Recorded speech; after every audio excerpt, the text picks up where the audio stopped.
change. So I'm going to start with a question.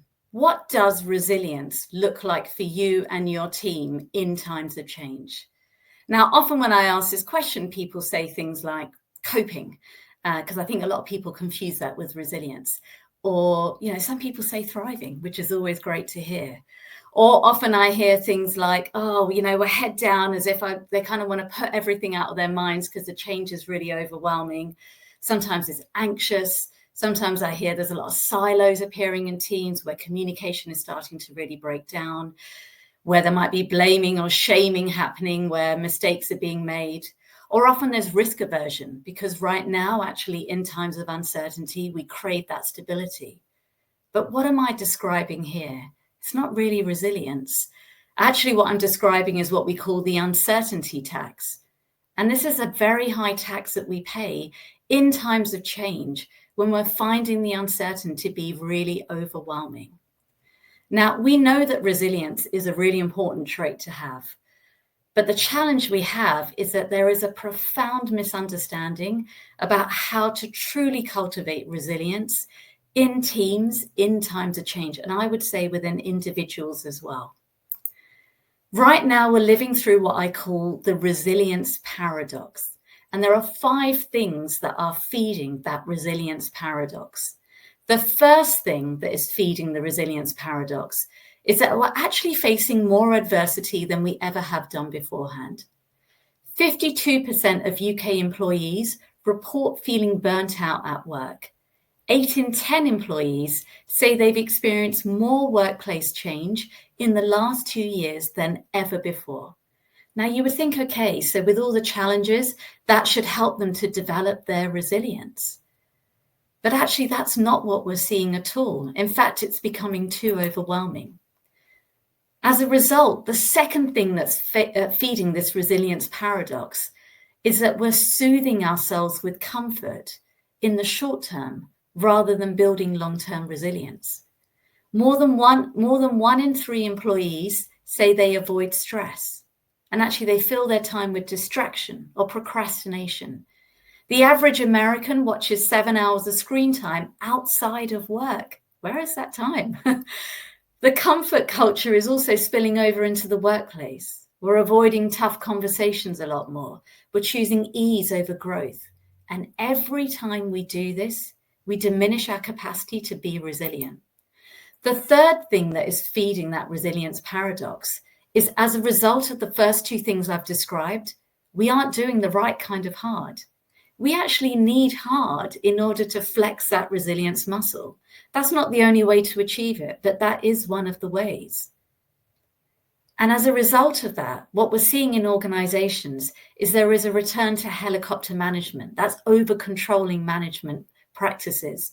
We're seeing command and control leadership having an enormous resurgence right now. Something that was the leadership paradigm of the 80s and 90s is now coming back in full force. And where managers and leaders aren't seeing their teams engaged, motivated, productive, that's why they're starting to come back to these styles of leadership and management, because it's a reaction to this resilience paradox that we find ourselves in. The fourth thing that is feeding the resilience paradox is that resilience is fundamentally misunderstood. We still think in the workplace often that resilience is an individual trait. You either have it or you don't. A lot of the training that happens is to cultivate resilience in individuals. But all of the evidence points to resilience being a team sport. People quit unsafe teams and a poor manager relationship. They're not leaving because of hard work. And the fifth and final thing that is feeding the resilience paradox is that resilience is not just about bouncing back. Yes, bouncing back is a part of it. But actually, if you look at what actually feeds resilience, what it takes to be resilient, and what the outcome of resilient is, they are 3 different distinct things. The inputs of what we need to create team resilience are things like courage, connection, compassion. Similarly, I would say for individuals as well. And then the middle bit, when we're actually being resilient, when we're actually dealing with something adverse, something challenging, that's where it gets messy and human. I call it sitting in the messy human middle, because that's what it feels like, because it's hard and it's challenging and we're not sure how we're going to manage it. And that can be really difficult. And yes, the outcome of resilience can look like strength and grit and determination. And yes, those things can be a part of the inputs as well. But primarily, most of the inputs are where we are at our most human. They are the soft skills that we need to cultivate in ourselves and in our teams. And that is why I believe we need to redefine what resilience is and how we cultivate that in our teams so that they can thrive in times of change, because we're living in an era of relentless change.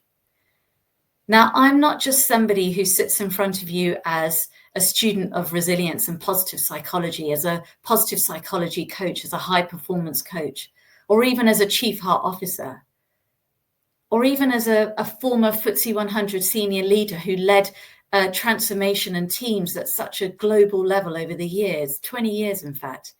Now, I sit in front of you today as a human being who has gone through some of the most challenging times that any of us would face, and who has learned the very hard way what true resilience really is. Because you see, misunderstanding resilience isn't just a wellness issue. I know from experience, it's actually a truly performance risk. Teams with high trust are 2.6 times more likely to be more resilient during periods of stress and change. That is an incredible performance advantage. 90% of top performing teams score high in emotional intelligence, which predicts how well they bounce back from strength. Again, human skills.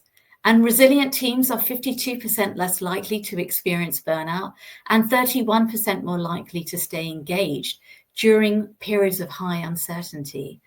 These are your competitive advantage, and cultivating resilience in your teams is absolutely what we need to be able to get better at doing from now on.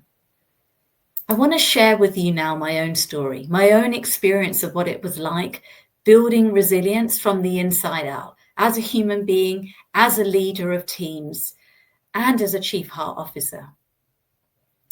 Now, when I started my career back in the 1990s, and I'm definitely dating myself by telling you this, but I won't reveal my age, though I think you can probably work it out. My role models were Gordon Gekko from Wall Street and, Melanie Griffiths from Working Girl. I was all shoulder pads and a stiff cup of coffee. When I started in the workplace, the things that we were most worried about was the Millennium Y2K bug. And we carried Nokia brick phones and we could still book meeting rooms on paper. It feels like a simpler time. And we absolutely had command and control leadership. That was absolutely in fashion then. We were told to push through. We were told to push people out of the way. We were told to have the sharp elbows. We were told to just get on with it and to pull the all-nighters. And we weren't just encouraged, we were rewarded for it. And that was absolutely the world that we came up in the 90s, in the early 2000s. And I can still remember being given that advice by senior leaders that I worked with in those organizations, which was just get on with it and keep going, no matter how hard it is. And yes, I progressed through the ranks and I was really good technically at my job. And so I kept getting promoted into management positions, into leadership positions. And I wasn't prepared for any of them. I had really low levels of EQ. And so I knew how to do the job, but I didn't know how to manage or to lead. And that really weighed on me. And that really caused a lot of stress in me. And I can remember I was always pushing for the next thing. What's the next thing? What can I get? What can I do? How can I get that promotion? How can I do this? And so fast forwarding to my career now in 2014, I suddenly started to become really unwell. I went to see the doctor and she said, look, you've got to have a surgery in the next couple of weeks and you're going to need to take a couple of weeks off.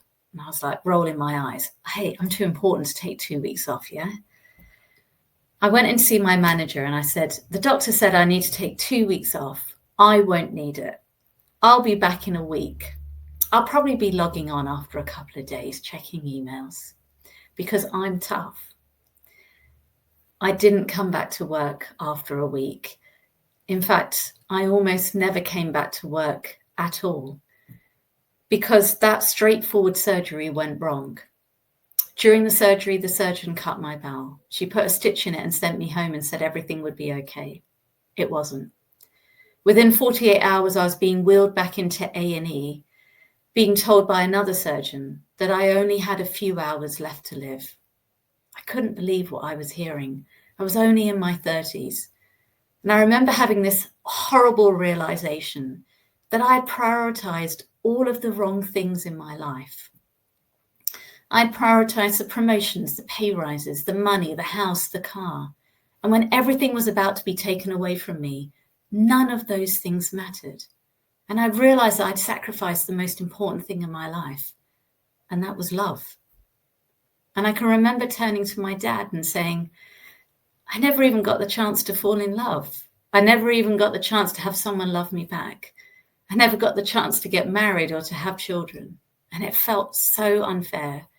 I felt so afraid and so isolated. Now, of course, I survived that, and many people don't survive having peritonitis. When it's left for as long as I had it for, it's fatal. So I was very lucky to make it through, and even luckier to be able to rebuild my life and be able to sit in front of you today and be able to share with you this story.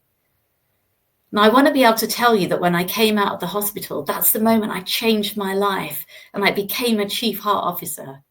It wasn't. This isn't a Hollywood movie. I went back and did all the exact same things again. I did not have the toolkit to know how to make any of these changes. Everyone around me kept saying, you need to be resilient. You need to just push through. You need to be tough. Forget about it. It's in the past. Move forward with your life. You have got a second chance in life, Sharon. You need to be grateful. And I was grateful. And I did have a second chance in life. And I really did try to be tough. But it felt like for every moment, every step I took forward, it felt like I took a million steps back. It felt like my life was like a vase that shattered into a million pieces. And every time I tried to pick up the pieces and glue this vase back together, I just couldn't do it. The cracks kept appearing. Everyone kept saying to me, go and do mindfulness, go and do meditation. I tried all those things and none of them worked. In fact, they made me feel worse. In September 2015, the vase broke for good. I had an enormous breakdown. I was diagnosed with post-traumatic stress disorder and burnout. Frankly, I'm surprised I hung on for that long. At this point, the mask had dropped and I had to accept that I really needed help. There was no way that I could do this alone. It turns out that actually building resilience isn't a solitary pursuit, no matter how much I tried. And I remember being in front of my family and just being on my knees and saying, help me. I did get professional help, and my God, did I need it. One day, my sister took me to one side during that period of healing, and she said to me, Sharon, you've got to find your silver lining in all this. Otherwise, it's going to destroy you. And I went away and I thought about it and I thought, God, she's right. You know, all this time I kept trying to glue that vase back together and go back to who I was beforehand, but I couldn't do that. It wasn't about bouncing back. It wasn't about trying to glue that vase back together and carefully reconstruct my life. And I realized that I needed to put that vase down and that instead I needed to build a resilient and beautiful mosaic. Because by taking the little pieces of that vase and gluing them back together in a completely different way, reimagining myself and who I could be, I realized that by actually building a brilliant and beautiful mosaic, it was setting me free to be the person I was always meant to be. And what that mosaic gave me was flexibility, adaptability, and agility, because actually it allowed me to learn, unlearn, and learn again. And this is the cornerstone to actually building resilience. And at that time, I needed to completely learn a whole new toolkit. So I started out by studying positive psychology, becoming a coach, learning about stoicism, learning about the tools they used in the US Army, because they were the only ones I could find that were fit for purpose for dealing with enormous uncertainty and change, for actually building true resilience. And so I've realized what actually started out as a way to save myself, when I came back into the workplace for the second time with eyes wide open in a completely different way, I realized that actually as a senior leader, I needed to show up as a heart-centered leader. I needed to show up as the chief heart officer. and I needed to lead my teams with courage and with connection and with compassion. And so began this journey to actually constructing this blueprint, to actually how can we help our teams to thrive through change? How can we help our teams to actually build their own resilient mosaics? There were 5 key things I learned through this experience that have helped me and have helped hundreds of teams to build that resilient mosaic. Number 1, growth is not linear. Okay, for as many steps as you'll take forward, you'll take just as many back, maybe even more, which means we need to create learning loops in our teams so we can learn, unlearn, and learn together. The second thing to building a resilient mosaic is there's no going back, right? When we go through periods of change, we're never going to be the same again. Your team will never be the same again. So it's important we start to develop that ability in our minds and actually practice things like the what if strategy tool. The third thing to building that team resilient mosaic so your teams can thrive in change is actually learning how to grow stronger together from challenges. We can't choose the challenges that come our way, but we can choose how we rise from them. There is pain that you use and there is pain that uses you. So let's cultivate the right kind of hard in our teams. That's why I encourage leaders to try introducing things like swallowing the frog. Sounds weird, I know, but it's about doing the hardest thing first on your list. The fourth thing to building that team resilient mosaic so our teams can thrive in change is hope and optimism. They're not the same things. Hope is not wishful thinking. It's self-belief and a plan. Optimism isn't just toxic positivity. It's about having gritty optimism where we lean into the challenges that we're facing in times of change and we acknowledge we can grow. So Embrace the Suck from the US Army is a great tool to use there. And the fifth one is everyday courage. You don't have to go through crisis to show up as a courageous leader or as a courageous team. I'm talking about, having hard conversations. I'm talking about giving someone your perspective on how you think they did in a meeting. We all have the ability to show up with that everyday courage. And this is why I firmly believe we need to redefine what resilience looks like. Because resilient teams, they're the ones who stay aligned, connected, and adaptive under pressure. That's what team resilience truly means. It's not about being hard on teams. It's about creating that culture of flexibility and learning and connection. And that's what we need to focus our energy and attention on as we are living through such uncertain times. And it's why I decided to create this Resilience 2.0 model, because we need a more human approach to actually cultivating resilience in our teams so that they may be able to thrive in times of change. And it works at 3 levels: mindset, skill set, and tool set. What I'm going to take you through now is one tool you can use in each of these areas from today with your teams. So the first one is mindset. What is the mindset we need to cultivate in our teams so that they may be able to be resilient and thrive in times of change? Number 1 is gritty optimism. Gritty optimism is not denying our reality that something is hard. It's in fact leaning into it and then being able to understand how we can grow from it. So it's basically building emotional agility in us. The US Army has a tool called Embrace the Suck.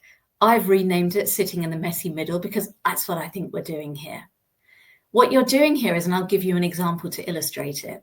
So let's say my manager keeps changing the goalposts and I feel like I'm constantly firefighting. That's naming the suckiness of a situation. Yes, suckiness is totally a word. I haven't just made it up. That's naming the suckiness of the situation. Okay, that's the gritty part. And I'm learning to be a better strategic thinker and be more patient by asking better questions and being patient during times of change.